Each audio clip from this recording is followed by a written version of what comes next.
review as well. Worked out good so far. This is a battery I would have put to replace the other DC27, Dead Cell 27.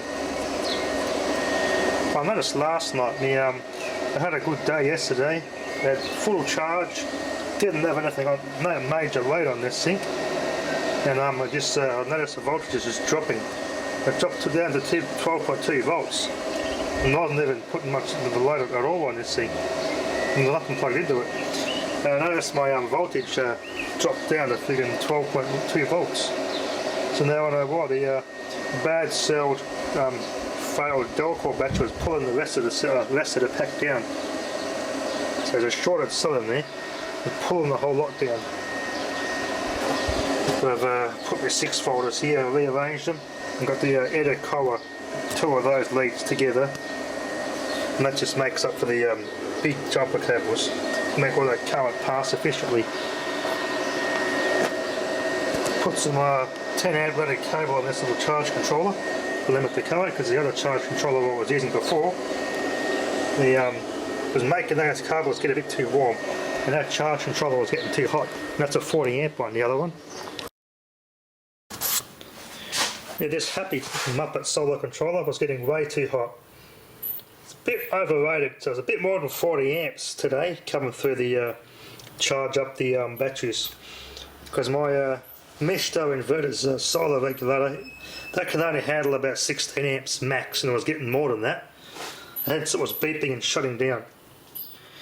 And this 40 amp one was overloading as well, so it's just over 40 amps I got today charging batteries. As I said before in the previous video, I've ordered a Smart Renogy Muppet solar charge controller. It's a 60 amp model. That'll be plenty. And it connects to your phone via an app. You can monitor it via Bluetooth app. It's really cool. It's a proper, much better charge controller for what I need. There's a cables I made for this Edakoa. I had 6 folders put here, and for a test. And this thing ran some kettles. Ran a kettle or two for about 1 cycle, and the voltage dropped too low in a 6 volt cell batteries. Yeah, those things, they delivered it, but they're not enough. I need more than just two 6 volt, or 225 ampere made a 12 volt 112 ampere pack, which is not enough for this inverter. Hopefully when I get some good luck, and should be able to score some old floor sweeper and scissor lift batteries, 6 folders, so I can use those for this. Just parallel a whole bunch of them up. This thing does deliver the power, especially when you put the right leads on it. There's new cables I made. They're much better. I'm going to put this charge controller back on this one. This PWM one's too inefficient. This is much better. But I'm going to mount on a bigger heatsink if I do wish to load that up to its full rating. That got just too hot. Didn't damage it, luckily. Wasn't running for very long. I'm going to find some sort of a heatsink I can bolt that to make it last longer. And here's the Dead Cell 27. Still smells like rotten eggs and a dirty old fart. Maybe one of these, I think this cell here got it overloaded. Yeah, but it's shorted. It's just poured my whole bank down, this thing. There's no way I can fix it. I've got some spare parts off it though, the washers I needed, but these threads are a different size than the Century battery, so I can't really use these stainless steel nuts. But bit of a bugger, I lost about 80 amp hours out of my pack. I did replace it though with the other Century one I've scored that a couple of days ago. Now it's failed. Alright, set this up and I test it. Analyse it with 10 volts, standard cold cranking amp. Just say it's a 5 cold cranking amp battery out of car. 10.58 volts, 165 cold cranking amp. Yeah, see, most of that 17.8 milliamps, most of that's due to the shorted cell. Yeah, well, I did charge it. Charge retest, well, I'm overloading the 5 cells and overcharging those just to try and revive that shorted cell. Maybe I could blow this thing up on my MIG lighter. It might get a bit messy though. Put about 50 volts at 250 amps through the battery. Then it will get really, really charged. 10% health. Charge retest.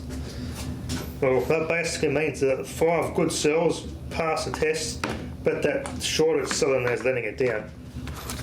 If I could find for this cell for sure, I could just get a sawzall and cut that cell out, and cut another cell out of another dead battery with bad cells, and just keep 2 volt individual cells, and make my own little battery out of that. I've seen that done before.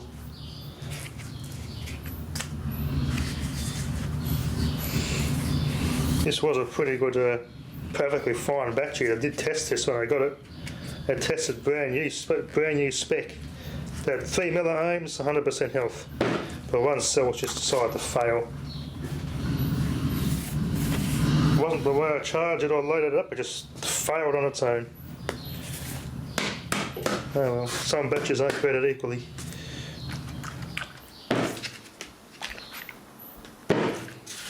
It's buggered. Anyway,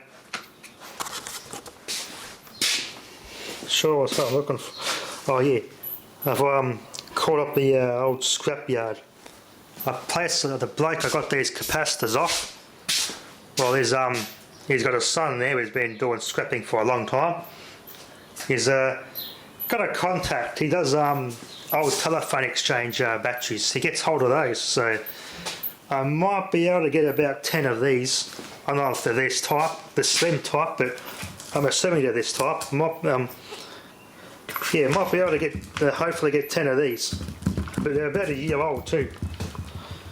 10 of those for about $900 or $90 each for a 1 year old battery. These things are bloody expensive to buy. I've seen these from this company anyway, Two Door.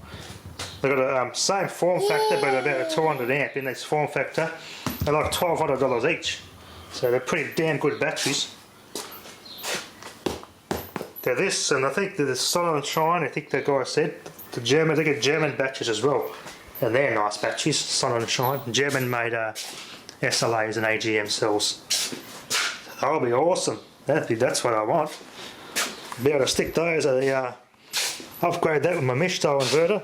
And I'll stick the Mishto ones, those lead acid ones, the flooded ones. I'll stick them on this one. Use it for this. See how we go. Then again, these have probably better characteristics for heavy loading. From what the guy told me, they're heavy duty ones like this. They're more, they're rated for more discharge and recharge use than what these, standard consumer grade deep cycle batteries are. So they're better suited to this Edacoa inverter. If I get hold of those, I'd be laughing.